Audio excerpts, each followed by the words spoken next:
Rania menatap bingkai foto di atas nakas. Jari-jarinya yang ramping mengusap lembut kaca dingin yang memisahkan dirinya dari senyum manis putrinya, Bintang. 3 bulan telah berlalu sejak Bintang pergi. Namun setiap sudut rumah mewah yang dulu dipenuhi tawa ceria kini terasa kosong, hampa, dan dingin. Udara di sekelilingnya seperti membeku, dipenuhi oleh keheningan yang menyesakkan. Kematian Bintang, satu-satunya permata dalam hidupnya, telah mengikis habis jiwanya, meninggalkan Rania sebagai cangkang kosong yang bergerak tanpa tujuan. Hidup Rania berubah menjadi rutinitas monoton.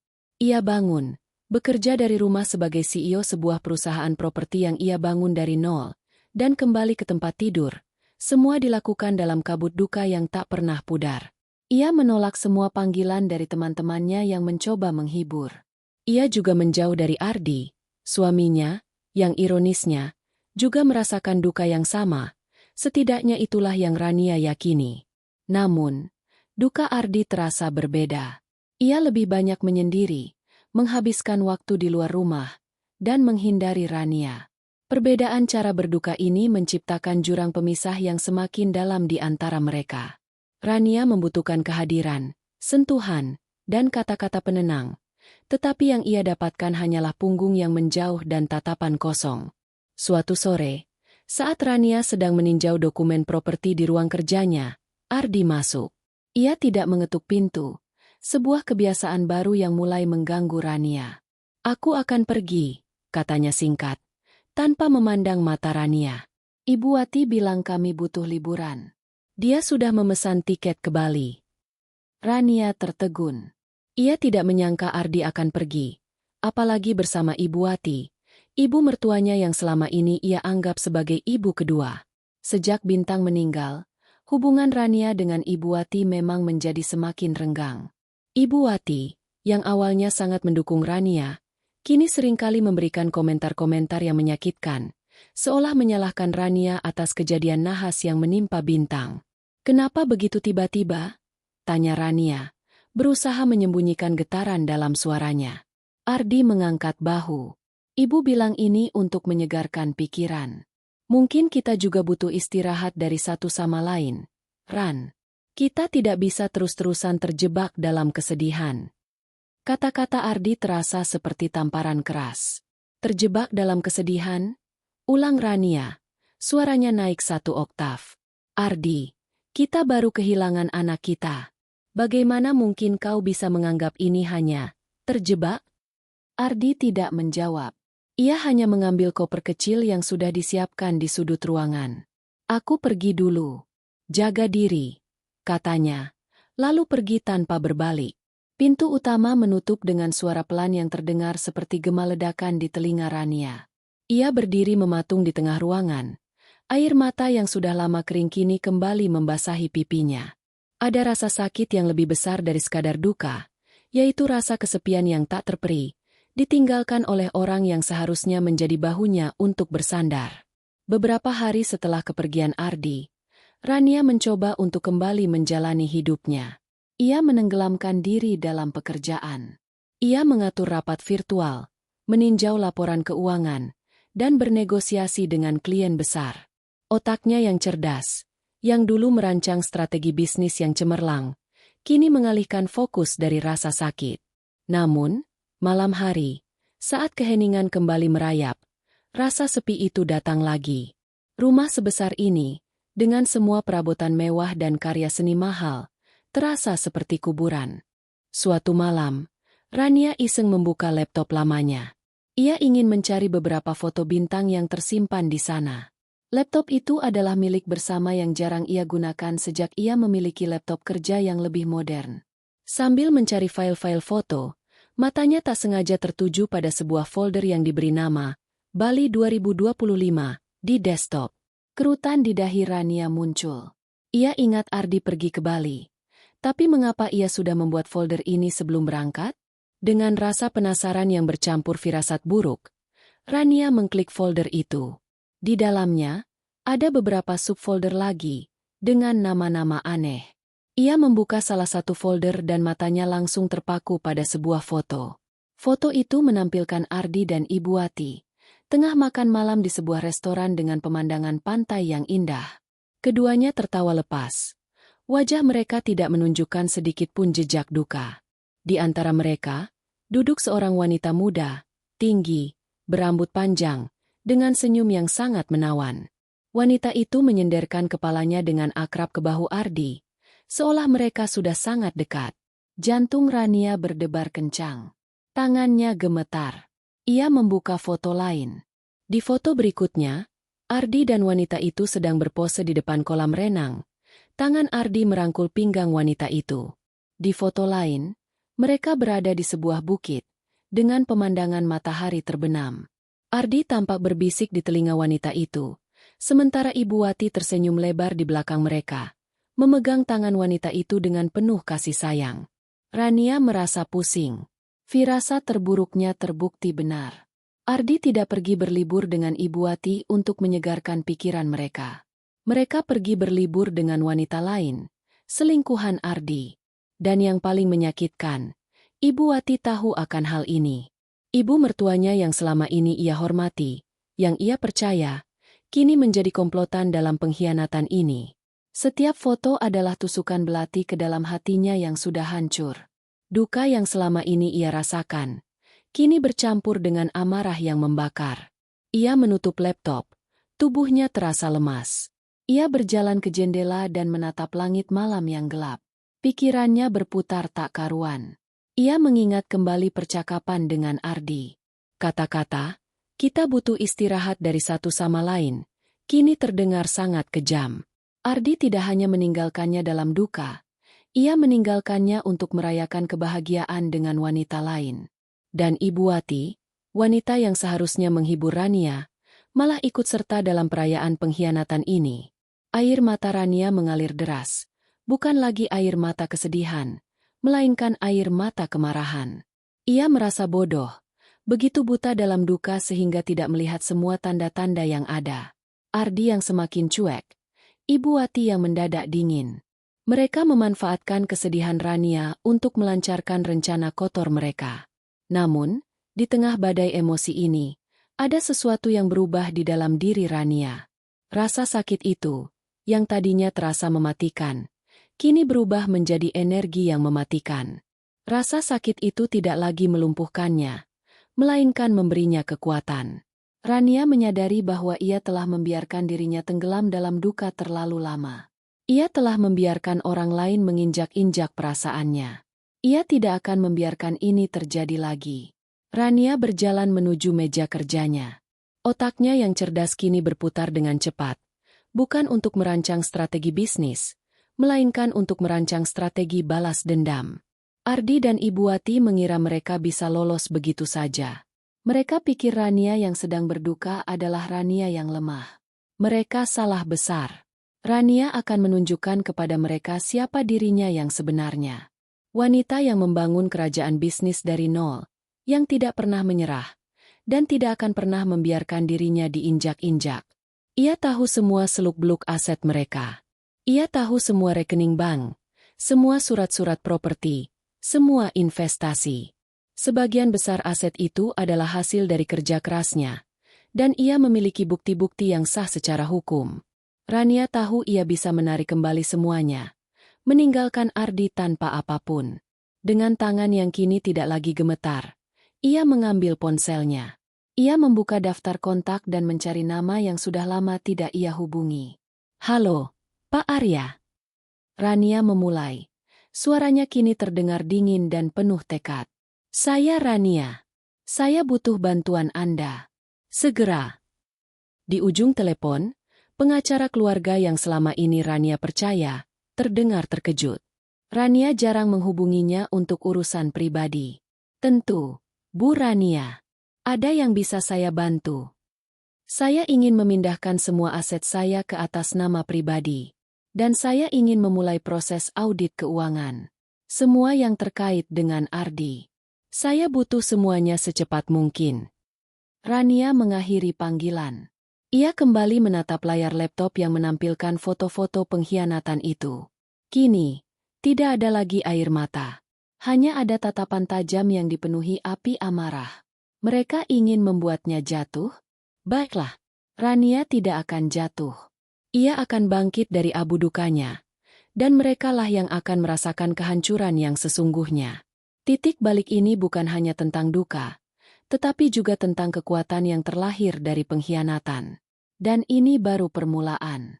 Panggilan telepon dengan Pak Arya, pengacara keluarga yang selama ini dikenal sebagai sosok ramah dan tenang, mengubah segalanya. Suara Rania yang dingin dan penuh tekad membuat Pak Arya menyadari bahwa ini bukan permintaan biasa. Begitu Rania menceritakan semua yang terjadi, temuan foto-foto perselingkuhan Ardi, keterlibatan Ibu Wati, dan keputusannya untuk mengambil kembali semua aset, Pak Arya mendengarkan dengan seksama. Ia tahu betul Rania adalah wanita cerdas dan pekerja keras. Dan sebagian besar aset keluarga Ardi memang berasal dari keringat Rania.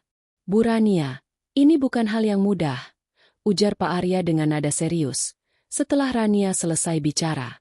Ardi mungkin akan melawan. Kita harus memastikan semua langkah yang kita ambil legal dan tidak dapat digugat di kemudian hari. Lakukan saja, jawab Rania. Suaranya tetap datar. Saya punya semua buktinya. Dari laporan keuangan, surat-surat kepemilikan, hingga email dan dokumen kontrak. Semua aset utama, termasuk tanah dan bangunan di Jakarta, serta saham di perusahaan, atas nama saya. Ardi hanya mengelola sebagian kecil, dan saya punya bukti bahwa uang yang ia gunakan berasal dari dana perusahaan saya. Pak Arya menghela napas panjang. Ia kagum dengan ketelitian Rania. Seolah-olah Rania sudah mengantisipasi hal ini jauh sebelum pengkhianatan itu terjadi. Baik, Bu. Saya akan segera menyiapkan semua dokumen yang diperlukan. Kita akan ajukan gugatan cerai dan pembagian harta Gonogini. Kita akan pastikan dia tidak mendapatkan apapun yang bukan haknya. Tidak, potong Rania cepat. Jangan gugat cerai. Saya tidak ingin media tahu. Saya akan gugat pembagian aset saja. Biarkan dia dan ibunya pulang dan menganggap semuanya baik-baik saja, sampai mereka menyadari semua asetnya telah lenyap. Saya ingin mereka miskin, Pak Arya. Saya ingin mereka merasakan kehancuran yang mereka berikan pada saya. Pak Arya terdiam sejenak. Ia mengerti. Ini bukan hanya tentang uang. Ini tentang pembalasan. Baik, Bu. Kita bisa lakukan itu. Ini akan menjadi proses yang rumit. Tapi dengan bukti-bukti yang Anda miliki, kita punya peluang besar. Rania mengakhiri panggilan. Ia tidak bisa tidur malam itu. Pikirannya dipenuhi dengan strategi. Ia mulai membuat daftar. Pertama, ia harus mengendalikan semua rekening bank. Ia tahu nomor-nomor rekening itu dan ia memiliki akses penuh. Ia segera menghubungi bank dan meminta penangguhan semua akses Ardi, dengan alasan adanya dugaan penyalahgunaan dana perusahaan. Dengan statusnya sebagai CEO dan bukti-bukti yang kuat, bank menyetujui permintaannya. Keesokan harinya, Rania datang ke kantornya. Di sanalah kerajaannya berdiri. Perusahaan properti, renovasi gemilang, adalah impiannya sejak kecil. Ia membangunnya dari nol, dari hanya satu proyek kecil hingga menjadi salah satu perusahaan properti terbesar di kota. Ardi, yang ia temui di sebuah acara bisnis, adalah manajer operasionalnya yang handal. Awalnya mereka adalah tim yang hebat. Ardi mengurus operasional, sementara Rania merancang strategi dan bernegosiasi. Namun, seiring berjalannya waktu, Rania merasa Ardi mulai bergantung pada kesuksesannya. Ardi tidak pernah berusaha membangun bisnisnya sendiri. Ia hanya menikmati kekayaan yang Rania hasilkan.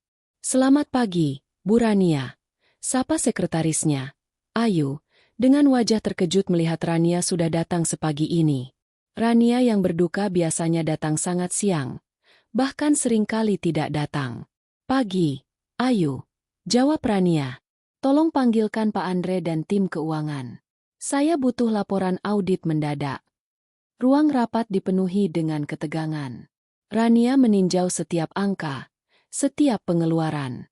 Ia menemukan beberapa pengeluaran yang mencurigakan, termasuk transfer dana dalam jumlah besar ke rekening pribadi Ardi yang tidak dilaporkan.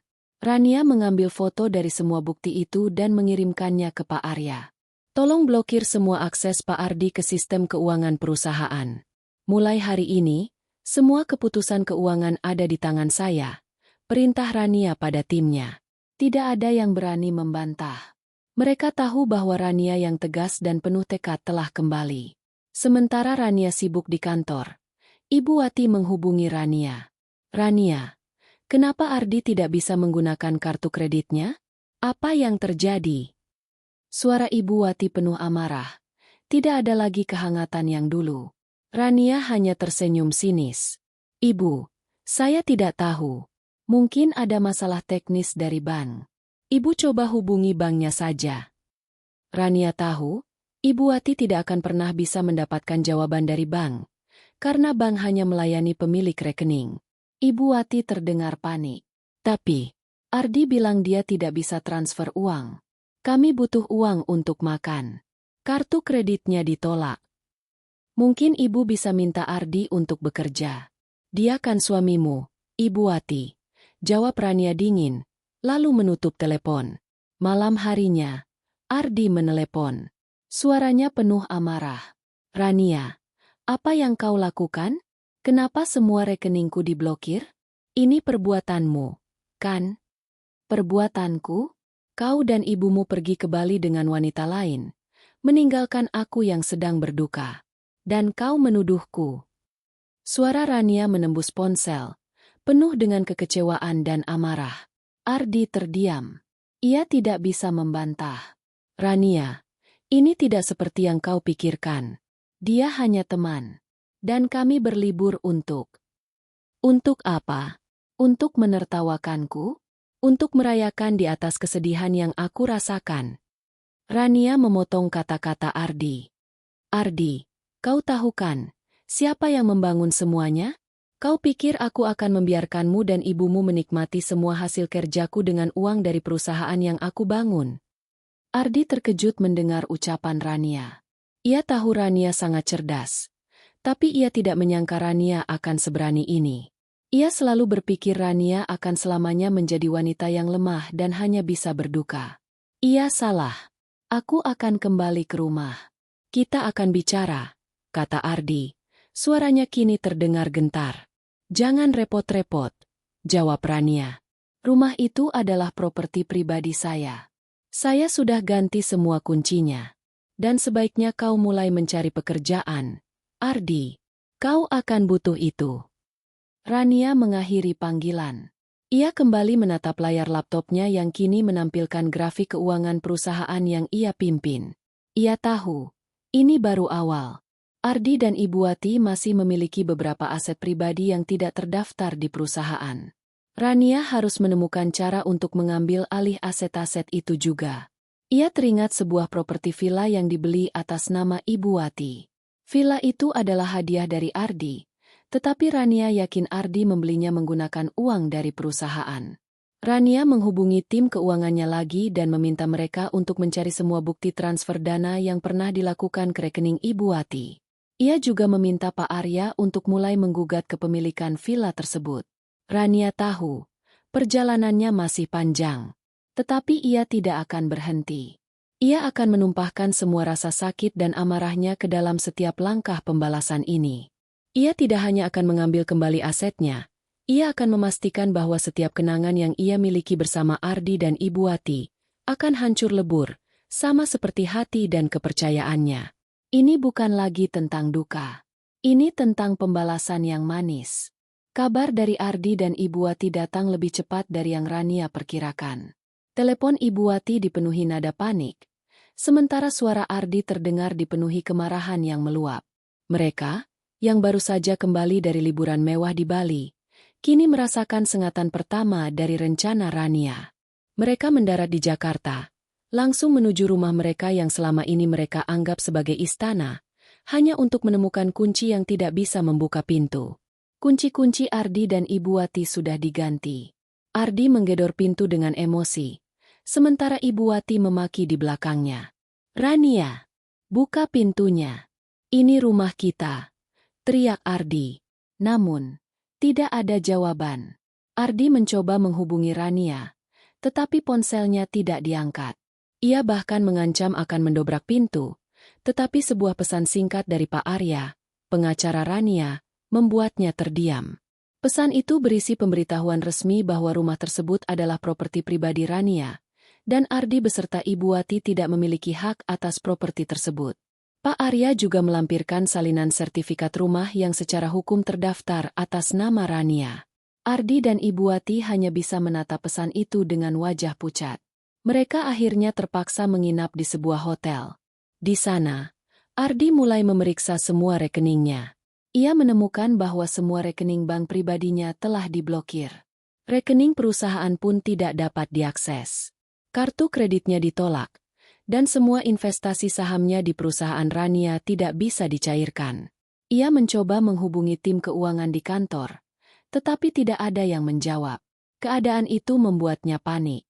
Ia tidak pernah membayangkan Rania bisa melakukan ini.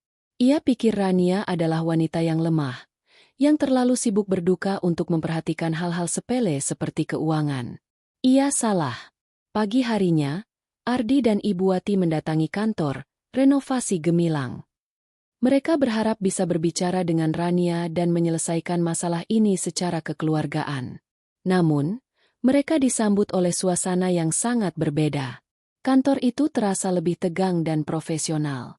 Di lobi, mereka dihadang oleh seorang petugas keamanan yang melarang mereka masuk.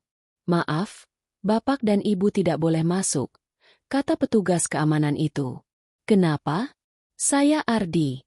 Saya manajer operasional di sini," bentak Ardi, berusaha mendorong petugas keamanan itu. "Bapak sudah tidak lagi menjabat. Mulai hari ini, hanya Bu Rania yang memiliki hak akses penuh," jawab petugas itu dengan tenang. Ardi tidak percaya. Ia menghubungi salah satu rekan kerjanya, tetapi teleponnya hanya masuk ke kotak suara. Ia mencoba menghubungi Rania lagi, kali ini dari ponsel Ibu Wati. Rania akhirnya mengangkatnya. "Rania, apa-apaan ini? Kenapa semua aset diblokir? Kenapa aku tidak bisa masuk ke kantorku sendiri? Kau pikir kau siapa?" Suara Ardi gemetar menahan marah. Aku adalah pemilik perusahaan ini," jawab Rania. Suaranya terdengar dari ujung telepon. "Aku adalah CEO yang membangun ini dari nol. Sedangkan kau, Ardi, kau hanya seorang manajer yang menikmati kekayaan yang aku bangun. Dan sekarang, kau tidak memiliki apa-apa lagi." Rania melanjutkan, "Aku sudah mengambil alih semua rekening bank perusahaan, properti atas nama kita, dan semua aset lain yang aku beli dengan uangku. Aku juga sudah mengirimkan surat pengunduran dirimu, karena aku tidak butuh manajer operasional yang tidak jujur." Di belakang Ardi, Ibu Wati memegangi dadanya, seolah-olah ia baru saja terkena serangan jantung. "Rania, kau tidak bisa melakukan ini. Kau merusak kehidupan anakku." Rania hanya tertawa kecil. Tawa yang terdengar sangat kejam di telinga Ibu Wati. "Merusak? Ibu, yang merusak kehidupan di sini siapa? Saya, yang ditinggal saat saya berduka. Atau kalian yang berlibur bersama wanita lain? Sebaiknya ibu mulai mencari pekerjaan, karena kalian tidak akan lagi mendapatkan uang dariku. Villa yang ibu banggakan itu? Saya sudah mengajukan gugatan kepemilikan. Saya punya bukti bahwa uang yang digunakan untuk membelinya adalah uang perusahaan." Ibu Wati menjatuhkan ponselnya. Wajahnya memutih. Ardi menatap ibunya, lalu menatap kantor yang dulu ia masuki dengan bangga. Kini, ia hanya bisa memandang dari luar. Mereka akhirnya pergi, kembali ke hotel dengan langkah gontai. Mereka tidak bisa lagi membayar hotel mewah itu. Mereka harus mencari hotel yang lebih murah, dan Ardi mulai menyadari bahwa ia tidak memiliki apa-apa. Ia tidak memiliki pekerjaan. Tidak ada rekening bank, tidak ada rumah. Hidupnya, yang dulu ia kira sangat mapan, kini hancur total. Di sisi lain, Rania duduk di ruang kerjanya, menatap semua dokumen yang ada di mejanya. Ia telah mengambil kembali semua aset, dan ia merasa puas. Ia tidak menyesali apa yang ia lakukan. Ia tidak akan lagi menjadi wanita yang lemah dan berduka. Ia akan menjadi Rania yang baru, yang lebih kuat dan lebih tangguh. Rania juga tahu, ia harus membersihkan nama baiknya. Ia tahu kabar tentang Ardi dan Ibu Wati yang jatuh miskin akan menyebar. Dan ia ingin memastikan bahwa semua orang tahu, apa yang ia lakukan adalah sebuah pembalasan yang adil. Rania memanggil tim PR-nya dan merancang sebuah strategi untuk mengendalikan narasi. Ia akan membocorkan kisah pengkhianatan Ardi dan Ibu Wati, tentu saja dengan versi yang ia inginkan. Ini bukan lagi tentang emosi. Ini adalah perang. Dan Rania adalah seorang jenderal yang sangat cerdas. Ia akan memastikan bahwa di akhir perang ini, ia yang akan menjadi pemenangnya. Ardi dan Ibu Wati merasakan kehinaan yang menusuk tulang.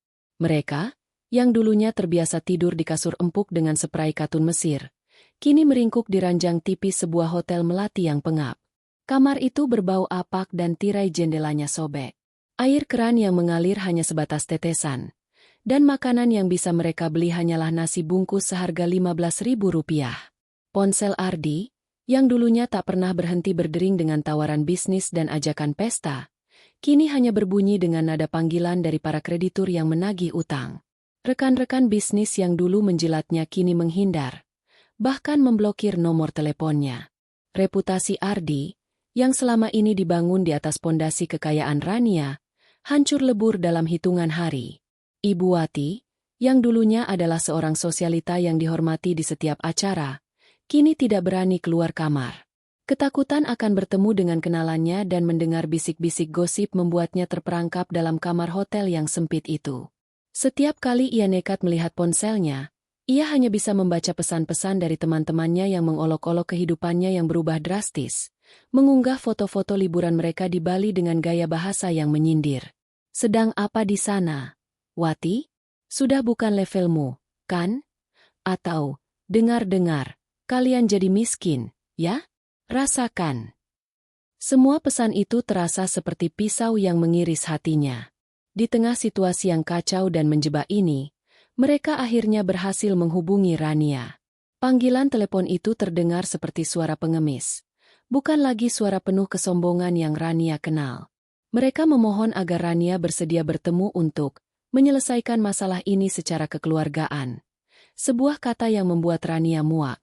Rania setuju, tetapi dengan satu syarat. Pertemuan itu harus dilakukan di kantor pengacaranya, Pak Arya. Ardi dan Ibu Wati, yang tidak punya pilihan lain dan berharap bisa bernegosiasi, menyetujuinya. Pada hari yang ditentukan, mereka naik taksi tua yang berbau rokok untuk menuju gedung perkantoran mewah di pusat kota. Setiap meter yang mereka lewati terasa seperti cermin yang memantulkan kembali kehidupan mewah mereka yang hilang. Begitu mereka tiba di lobi, mata Ardi dan Ibu Wati berkeliaran, mengamati setiap detail yang dulu mereka anggap biasa saja. Lantai marmer yang mengilap, lampu kristal yang berkilau, dan aroma mahal yang menyambut setiap tamu. Semua itu kini terasa asing dan jauh. Pertemuan itu diadakan di sebuah ruang rapat yang didominasi meja kaca besar, dingin, dan mengilap. Suasana ruangan itu sangat tegang, seolah udara pun membeku. Ardi dan Ibu Wati duduk di satu sisi meja. Wajah mereka pucat dan letih. Rambut Ibu Wati yang biasanya tertata rapi kini tampak kuyu, dan keriput di wajahnya semakin jelas. Rania duduk di sisi lain, didampingi oleh Pak Arya. Ardi dan Ibu Wati menatap Rania, berharap menemukan sedikit pun rasa kasihan di matanya. Namun, yang mereka temukan hanyalah tatapan dingin dan penuh tekad, seolah Rania yang mereka kenal sudah mati. Rania, apa yang kau lakukan? Ini tidak adil. Kami kehilangan segalanya. Ardi memulai. Suaranya bergetar. Ia berusaha menunjukkan air mata buaya, mencoba memanipulasi Rania seperti yang ia lakukan bertahun-tahun. Adil? Jawab Rania. Suaranya tenang namun menusuk. Kau dan ibumu yang tidak adil. Kalian berlibur bersama wanita lain, meninggalkan aku yang sedang berduka atas kematian anakku sendiri. Kalian pikir aku buta? Kalian pikir aku bodoh? Ibu Wati mencoba membela diri, matanya membelalak. Rania, kami hanya pergi untuk menenangkan pikiran. Wanita itu hanyalah teman Ardi. Kami tidak punya niat buruk. Benarkah? Rania tersenyum sinis. Ia mengambil iPad-nya yang berlogo Apple, benda yang sangat ia banggakan, dan meletakkannya di atas meja. Layar iPad itu menampilkan foto-foto yang ia temukan di laptop Ardi, diperbesar dengan resolusi tinggi. Foto-foto Ardi yang merangkul pinggang wanita itu, Ibu Wati yang tersenyum di belakang mereka, dan semua momen kebersamaan mereka yang penuh kebahagiaan. Jelas sekali bahwa mereka adalah keluarga kecil yang berbahagia, sedangkan Rania ditinggalkan di rumah dalam kesendirian. Ardi dan Ibu Wati terdiam. Wajah mereka memerah karena malu. Mereka tidak bisa membantah. Semua bukti ada di depan mata mereka.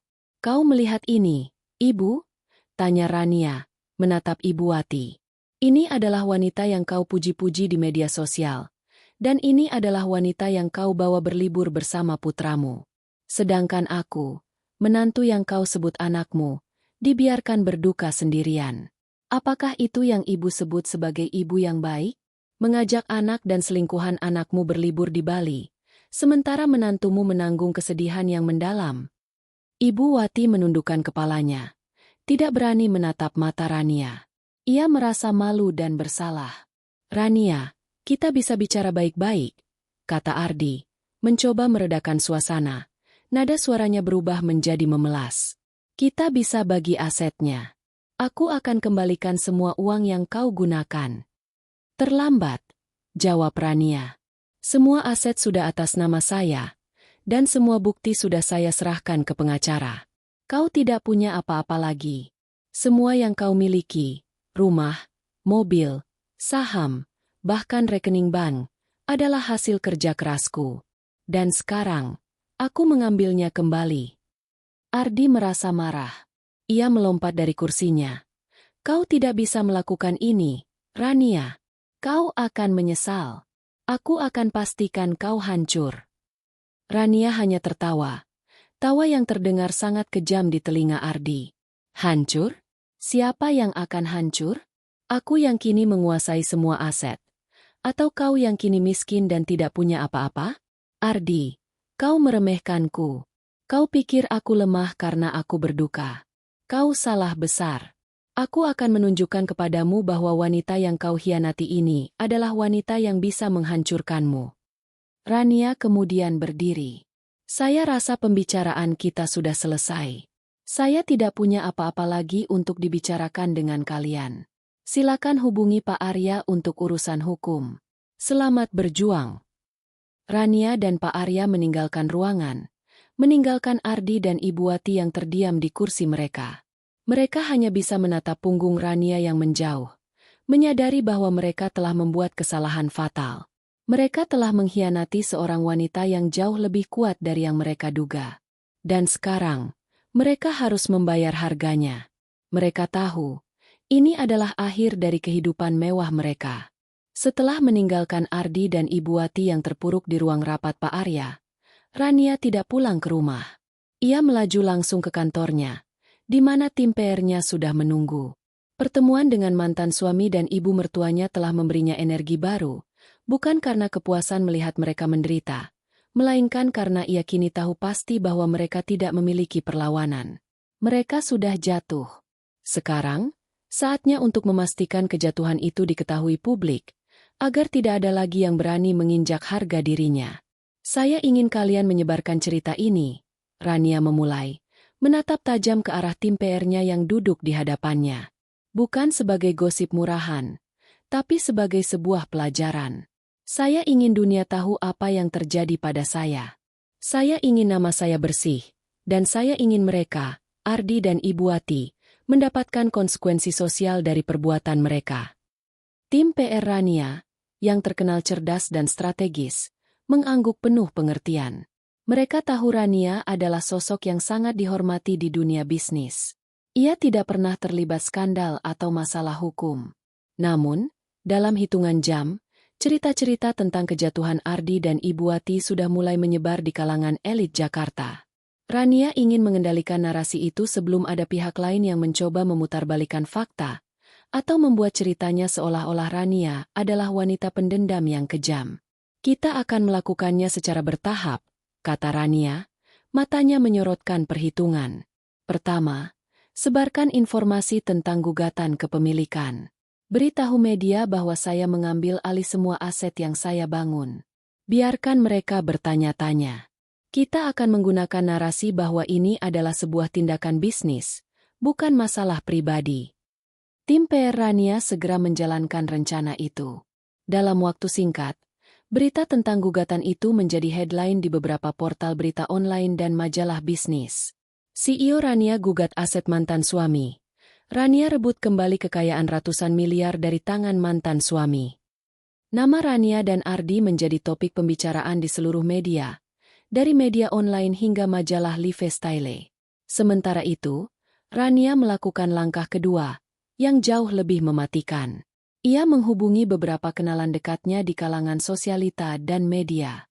Ia tidak secara langsung menceritakan tentang perselingkuhan Ardi, melainkan hanya memberikan petunjuk dan membiarkan mereka menggali sendiri. Ia mengirimkan foto-foto liburan Ardi dan Ibu Wati dengan wanita lain, tanpa memberikan penjelasan apapun. Rania tahu, di dunia sosialita, satu petunjuk kecil bisa menjadi badai yang menghancurkan. Kamu harus lihat ini, kata seorang sosialita pada temannya di sebuah acara amal, menunjukkan foto-foto dari Rania. Dengar-dengar, Rania dan Ardi pisah. Dan lihat, Ibu Wati malah liburan sama siapa ini? Rania bilang, dia cuma kirim foto-foto ini dan bilang, hanya untuk menunjukkan, tidak semua yang kulihat adalah kebenaran, begitu pula yang mereka rasakan. Gosip itu menyebar dengan cepat, seperti virus yang tak terkendali. Mulai dari bisik-bisik di acara pesta, hingga menjadi bahan perbincangan di grup WhatsApp. Dalam hitungan hari, identitas selingkuhan Ardi terungkap. Wanita itu adalah seorang model muda bernama Vina, yang selama ini dikenal dekat dengan Ibu Wati. Lebih jauh lagi, beberapa teman Rania di dunia sosialita mengetahui bahwa Ibu Wati seringkali memamerkan Vina di hadapan mereka, mengatakan bahwa Vina adalah wanita yang jauh lebih baik untuk Ardi. Terungkapnya identitas Vina menjadi pukulan telak bagi Ardi dan Ibu Wati. Mereka tidak hanya kehilangan harta, tetapi juga reputasi mereka. Telepon Ardi, yang tadinya hanya berdering karena kreditur, kini dipenuhi oleh cemoohan dari rekan-rekan bisnisnya. Mereka tidak lagi menghormati Ardi. Mereka melihatnya sebagai seorang pecundang yang tidak hanya gagal dalam bisnis, tetapi juga dalam kehidupan pribadi, dan lebih parah lagi, seorang pengkhianat. Semua proyek bisnis yang ia miliki kini dibatalkan, dan semua koneksi yang ia bangun hancur berantakan. Aib Ibu Wati pun tak kalah memalukan. Foto-foto liburannya bersama Ardi dan Vina tersebar luas, membuat ia dicap sebagai ibu mertua yang kejam. Ia tidak hanya mengkhianati menantunya, tetapi ia juga bersekongkol dengan selingkuhan anaknya, bahkan memfasilitasi perselingkuhan itu. Nama Ibu Wati, yang dulunya diagung-agungkan, kini dicemooh oleh semua orang. Ia menjadi bahan tertawaan di setiap perkumpulan sosial. Tidak ada lagi yang mau berfoto dengannya atau bahkan duduk semeja dengannya. Ia menjadi sosialita terbuang, sebuah label yang melekat pada dirinya selamanya.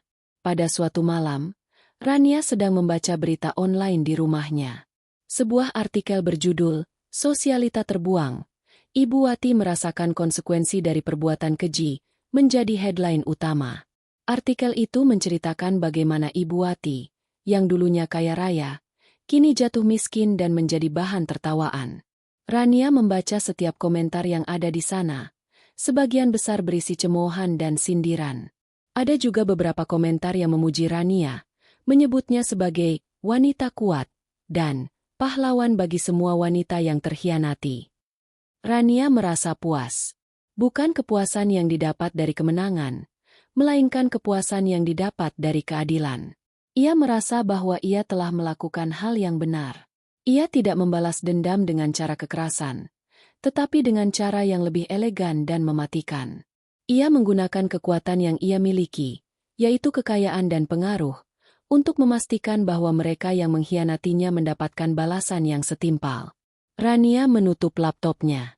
Ia tahu, aib yang ia sebarkan akan membuat Ardi dan Ibu Wati tidak bisa bangkit lagi di kalangan mereka.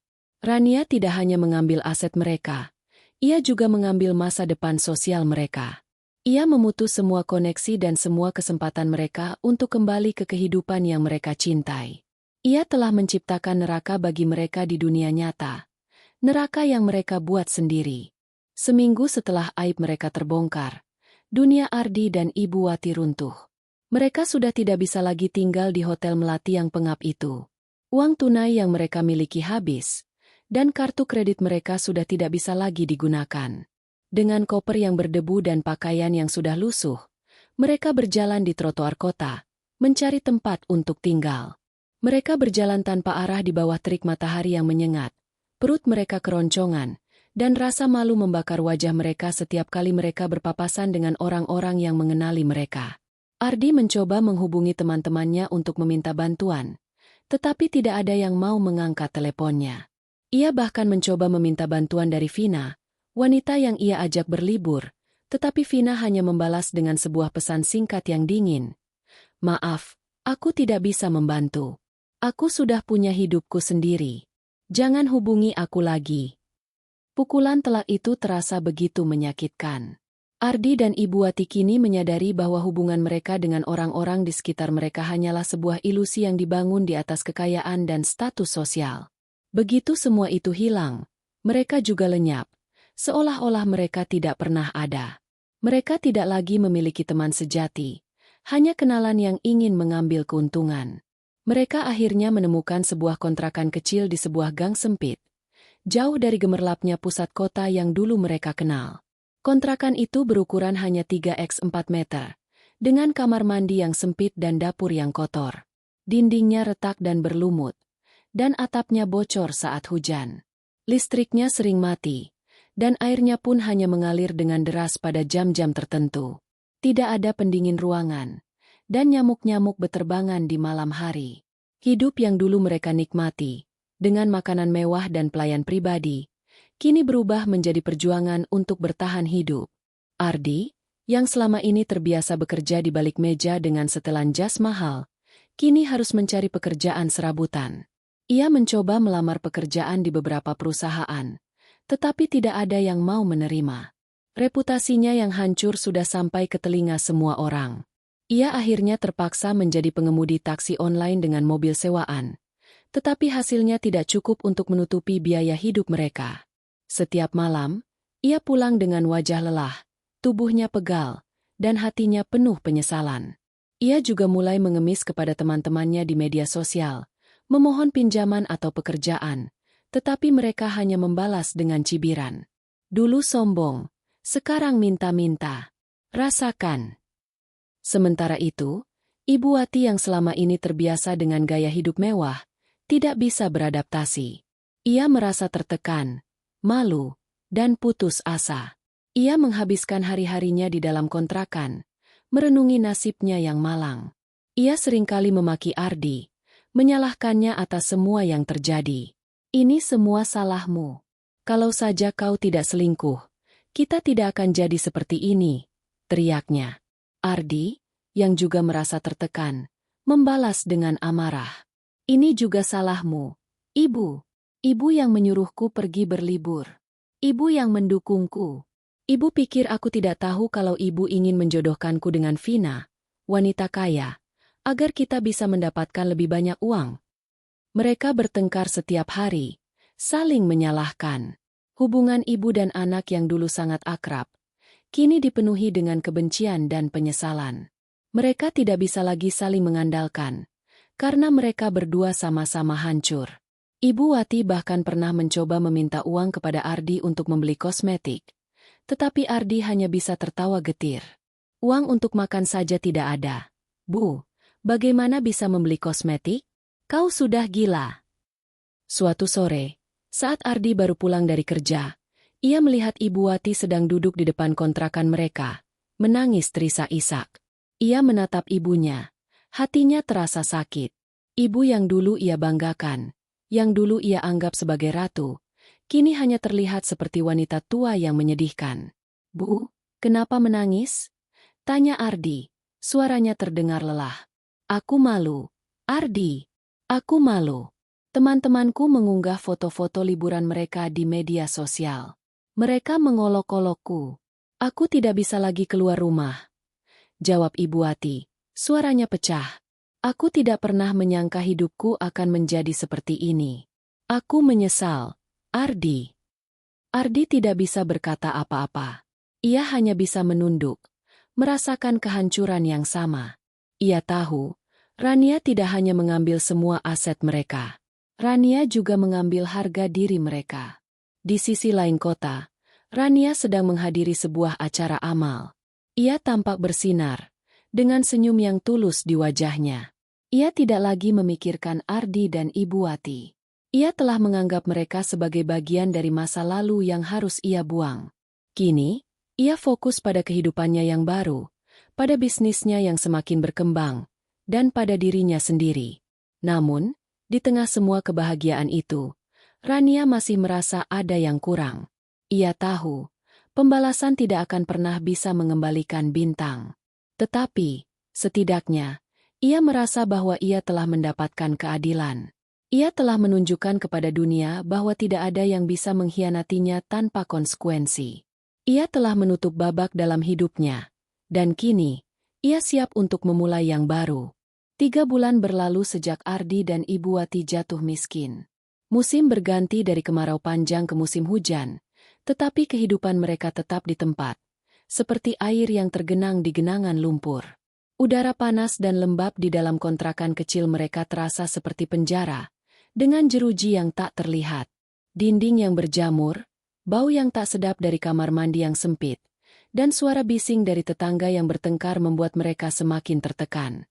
Di malam hari, mereka harus berjuang melawan gerombolan nyamuk dan suara berisik dari tikus-tikus yang berlarian di balik dinding. Mereka tidak bisa lagi menipu diri sendiri, atau saling menyalahkan. Sekarang, mereka menghadapi kenyataan yang pahit.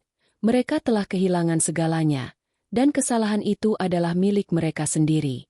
Tidak ada lagi yang bisa mereka salahkan, kecuali diri mereka sendiri. Ardi, yang dulunya penuh kesombongan, kini menjadi seorang pria yang pemarah, putus asa, dan lelah. Pekerjaannya sebagai pengemudi taksi online tidak pernah cukup untuk menutupi biaya sewa mobil, bensin, dan kebutuhan pokok mereka. Ia seringkali pulang dengan tangan kosong, dan setiap malam, ia duduk di sudut ruangan, menyesali semua keputusannya. Ia menyesali perselingkuhannya dengan Vina, ia menyesali pengkhianatannya kepada Rania, dan yang paling ia sesali, ia menyesali keputusannya untuk meninggalkan Rania saat Rania paling membutuhkannya. Suatu malam, Ardi menemukan sebuah kotak berisi barang-barang lamanya. Ia melihat sebuah foto pernikahan mereka. Wajahnya dan Rania tersenyum bahagia, terlihat begitu polos dan penuh harapan. Di belakang foto itu, ada sebuah tulisan tangan Rania. Cintaku, selamanya. Ardi merasa air matanya jatuh. Ia ingat bagaimana Rania selalu mendukungnya, bahkan saat ia membuat kesalahan. Rania adalah wanita yang kuat dan mandiri, tetapi juga sangat setia. Rania tidak pernah meminta apa-apa darinya. Ia hanya meminta cinta dan kesetiaan. Dan Ardi, dengan kebodohannya, telah mengkhianati semua itu demi kesenangan sesaat. Sementara itu, Ibu Wati juga mengalami kehancuran yang tak kalah parahnya. Ia tidak bisa beradaptasi dengan kehidupan miskin. Ia seringkali jatuh sakit karena kurangnya gizi dan kebersihan.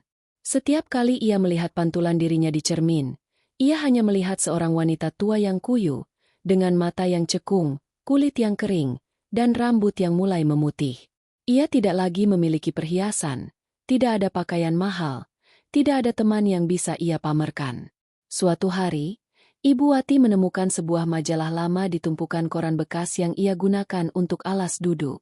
Di sampul majalah itu, ada foto Rania yang tersenyum cerah. Judulnya, Rania, wanita yang mengubah duka menjadi kekuatan.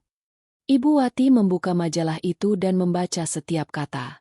Artikel itu menceritakan bagaimana Rania berhasil bangkit dari dukanya, bagaimana ia mengembangkan bisnisnya, dan bagaimana ia menjadi salah satu wanita paling berpengaruh di Indonesia.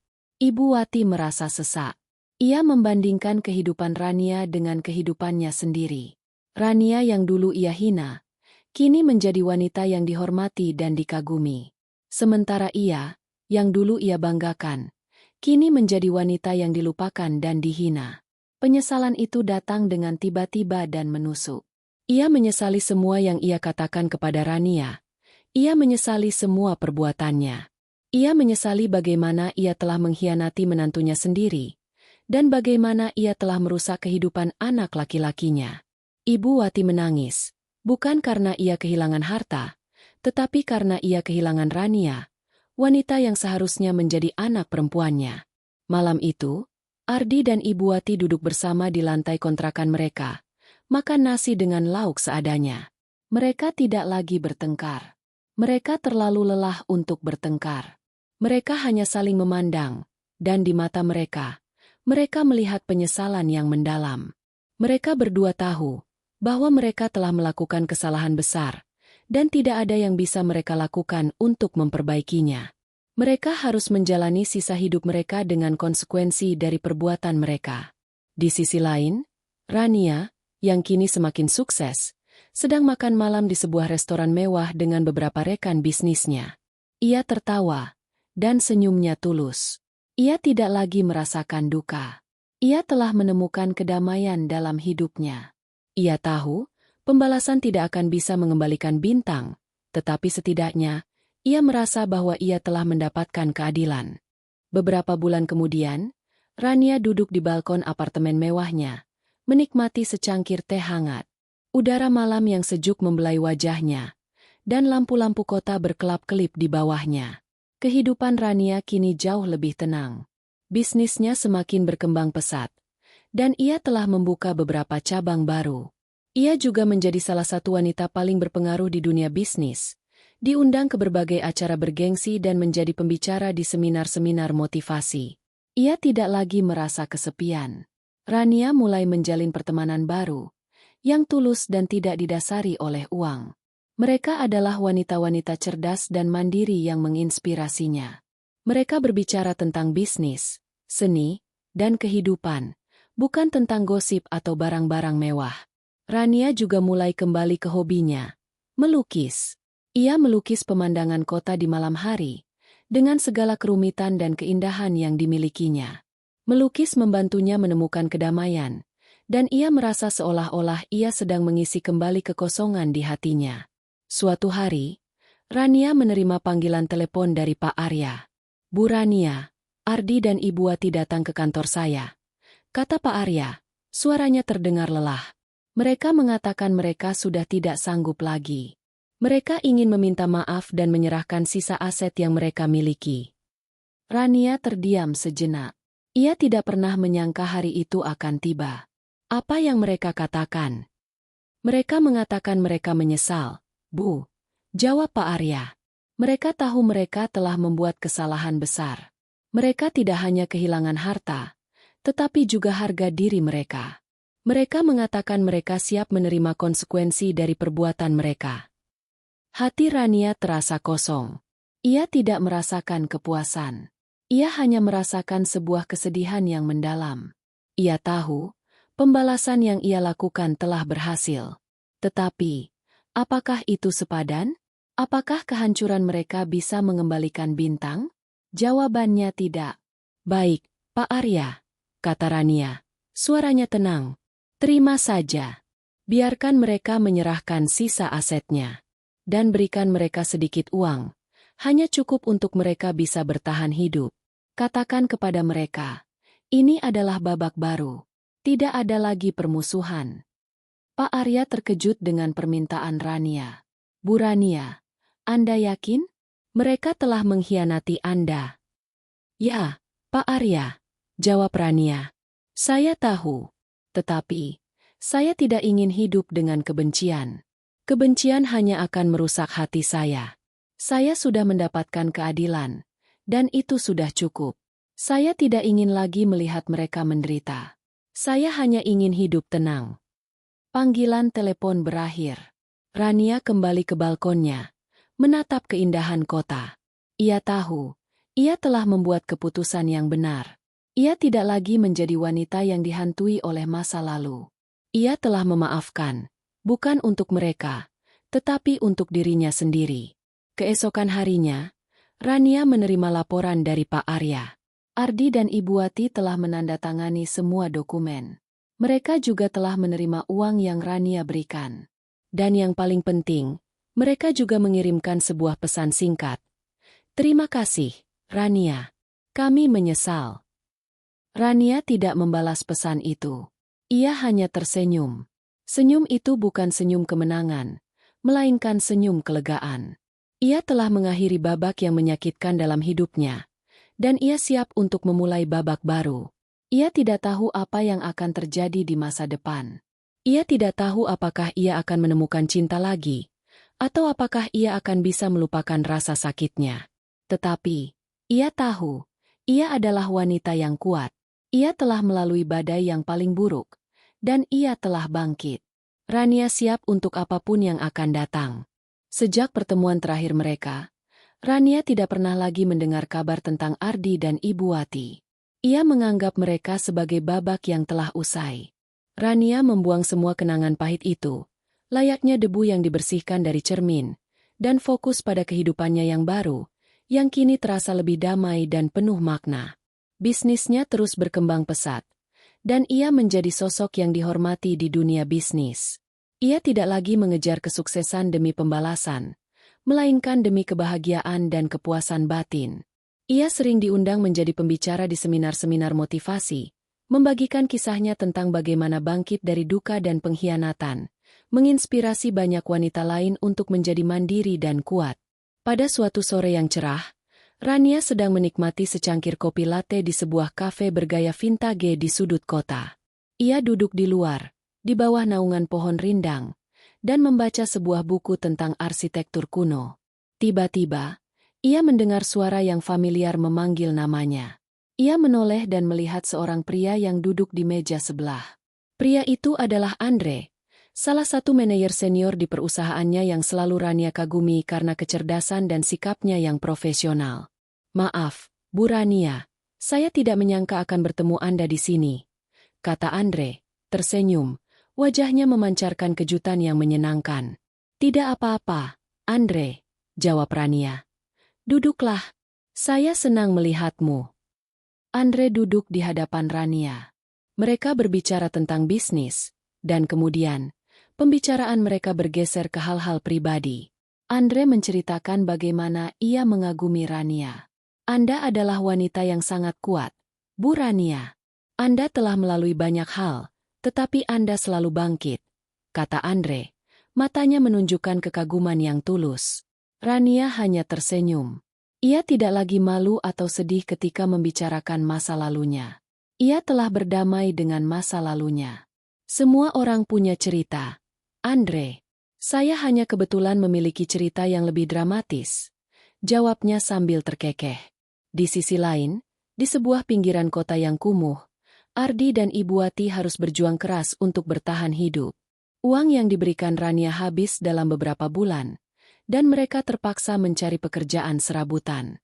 Ardi bekerja sebagai buruh bangunan, mengangkat semen dan batu bata di bawah terik matahari, sementara Ibu Wati berjualan gorengan di pinggir jalan, di mana ia harus menghadapi debu, asap kendaraan, dan cemoohan dari orang-orang yang mengenali dirinya. Mereka tidak lagi bertengkar. Mereka terlalu lelah untuk bertengkar. Mereka hanya saling mendukung. Suatu malam, ketika Ardi pulang dari kerja, ia melihat Ibu Wati sedang menghitung uang hasil jualannya. Jumlahnya sangat sedikit. "Jangan khawatir, Bu. Besok kita coba lagi," kata Ardi. Suaranya tenang. "Iya, Ardi," jawab Ibu Wati. Ia menatap anaknya, dan di matanya, ia melihat seorang pria yang telah berubah. Ardi tidak lagi sombong. Ia telah belajar untuk menjadi rendah hati. Ibu Wati juga telah berubah. Ia tidak lagi materialistis. Ia telah belajar untuk menghargai hal-hal kecil, seperti senyum pelanggan yang membeli gorengannya. Mereka tahu, mereka tidak akan pernah bisa kembali ke kehidupan lama mereka. Tetapi, mereka telah menemukan kedamaian dalam kemiskinan mereka. Mereka telah belajar bahwa kebahagiaan tidak bisa dibeli dengan uang, melainkan dengan ketenangan batin dan cinta kasih. Rania, yang kini semakin dekat dengan Andre, mulai merasakan perasaan baru. Andre adalah pria yang baik, cerdas, dan tulus. Ia tidak pernah membicarakan uang atau kekuasaan. Ia hanya ingin mengenal Rania sebagai seorang wanita, bukan sebagai CEO yang kaya raya. Rania merasa hatinya yang dulu tertutup, kini mulai terbuka. Ia tidak lagi takut untuk mencintai lagi. Suatu hari, Andre mengajak Rania makan malam. Di sana, Andre mengungkapkan perasaannya. Rania, saya tahu, Anda telah melalui banyak hal. Tapi, saya ingin tahu, apakah Anda bersedia membuka hati Anda untuk saya? Rania terdiam. Ia menatap Andre, dan di mata Andre, ia melihat ketulusan. Rania tersenyum, senyum yang paling tulus yang pernah ia berikan. Ya, Andre, saya bersedia. Rania akhirnya memulai babak baru dalam hidupnya. Ia tidak lagi menjadi wanita yang dihantui oleh masa lalu. Ia telah menemukan cinta yang baru, dan ia siap untuk menjalani kehidupan yang baru, yang penuh dengan kedamaian, kebahagiaan, dan cinta. Waktu terus berjalan, dan kehidupan Rania dan Andre semakin bahagia. Mereka berdua menikah dalam sebuah upacara sederhana dan intim, jauh dari kemewahan dan sorotan media. Rania tidak ingin lagi mengadakan pesta besar yang hanya mengundang orang-orang yang tidak peduli. Ia hanya ingin merayakan cintanya dengan orang-orang yang tulus. Pernikahan mereka menjadi simbol dari babak baru dalam hidup Rania. Babak yang dipenuhi dengan kedamaian, cinta, dan kebahagiaan. Di sisi lain, kehidupan Ardi dan Ibu Wati semakin sulit. Uang yang diberikan Rania habis dalam hitungan bulan, dan pekerjaan serabutan tidak cukup untuk menutupi biaya hidup mereka. Mereka terpaksa menjual semua barang-barang berharga yang mereka miliki, termasuk cincin kawin dan arloji mahal, dan hidup mereka kini hanya dipenuhi dengan perjuangan dan keputusasaan. Mereka tidak lagi memiliki harapan. Mereka hanya hidup dari hari ke hari, berjuang untuk mencari makan. Suatu hari, Ardi sedang bekerja sebagai buruh bangunan. Ia sedang mengangkat semen ketika ia melihat sebuah mobil mewah berhenti di dekatnya. Jantungnya berdebar kencang ketika ia melihat siapa yang keluar dari mobil itu. Itu adalah Andre, suami Rania. Ardi menundukkan kepalanya, berharap Andre tidak melihatnya. Namun, Andre sudah melihatnya. "Ardi?" tanya Andre. Suaranya tenang, tidak ada nada mengejek. Ardi tidak menjawab. Ia hanya terus bekerja. Ia merasa malu dan marah. Ia merasa Andre datang untuk mengejeknya, untuk melihat kehancurannya. "Aku tahu, Rania telah memberimu kesempatan kedua," kata Andre. "Ia ingin kau hidup tenang. Tetapi, kau masih terperangkap dalam kebencianmu. Kau masih menyalahkan orang lain atas semua yang terjadi."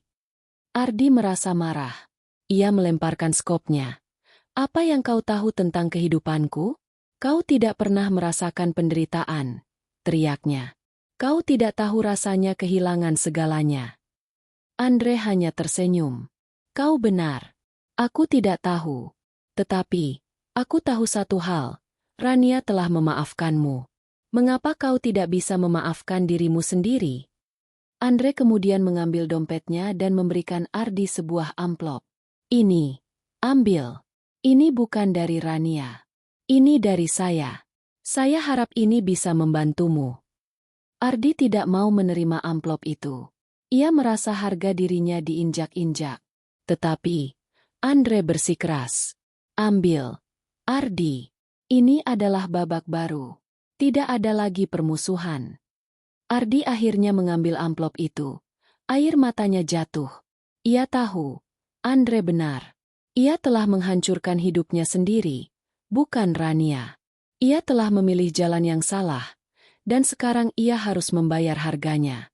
Suatu malam, Ardi pulang ke rumah dan menemukan Ibu Wati sedang terbaring sakit.